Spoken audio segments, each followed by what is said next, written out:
Mr. Franklin is recognized. Thank you, Mr. Chairman, and thank you, gentlemen, for your patience and persistence these last 2 days. I know there's a lot of hours to be sitting before all of us, and when you're tailing Charlie like I am in this batting order, most of the ground's been broken. But I do have a couple things.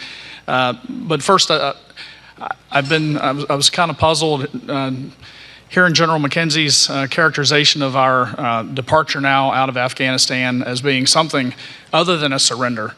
It doesn't feel that way to me. It certainly doesn't feel that way to the American public. And 20 years ago, exactly, I was sitting in Bahrain. We were planning the initial strikes into Afghanistan, and at that time, our marching orders were to defeat Al-Qaeda and to ensure that Afghanistan would no longer be a safe haven for terrorists. And now, fast forward 20 years.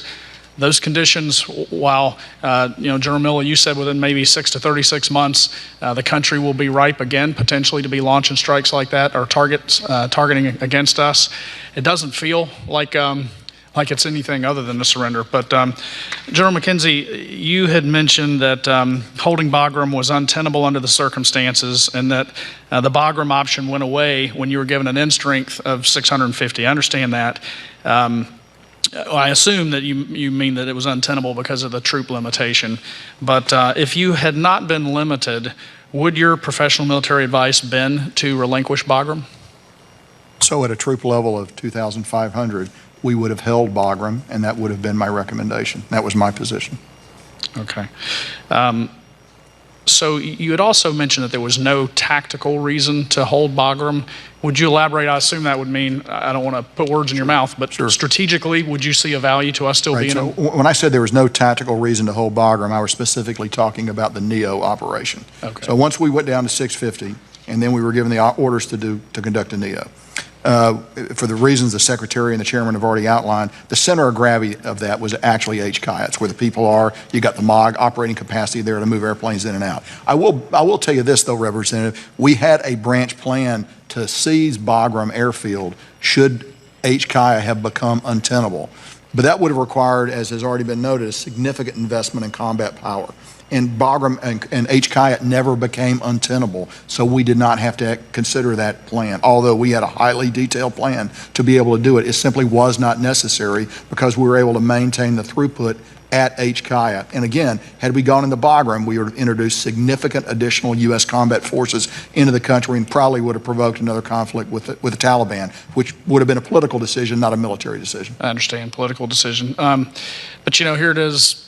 Since 1898, we've maintained Guantanamo Bay, so we do have a history of keeping territory even in lands where we don't have friendly forces there at our side. But I do know, seeing already the challenge with over the horizon, conducting our strikes over the horizon, it sure would be nice to have that field now.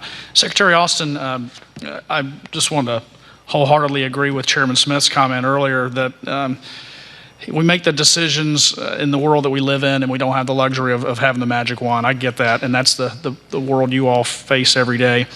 You told us that you would like to have seen this conflict end with a negotiated settlement. General Milley, you did as well.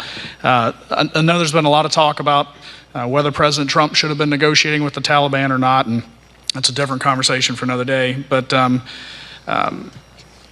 those terms that were agreed to were not really complied with by the Taliban. And here it is, we know that, General Milley, in your testimony, 7 of the 8 conditions that were given to the Taliban were broken. In light of that failure, Secretary Austin, do you think it was wise for us to continue with the timeline, or do we feel compelled? Because I constantly hear the administration pushing back, saying, we had no choice, our hands were tied. The Trump administration tied our hands to this timeline. But the Taliban didn't comply with their end of the deal, and now we're kind of stuck in a bad situation. Do you feel that we should have pushed a timeline, not necessarily to stay in Afghanistan? I get it. I think that there's a time for us to start negotiating an exit there, but in light of how disastrous the hasty withdrawal turned out to be, we could have used more time to get those folks out. Well, quite frankly, because of the fact that, for a year we weren't striking the Taliban, they were increasing in combat power. We released 5,000 prisoners, which kind of regenerated combat power for them.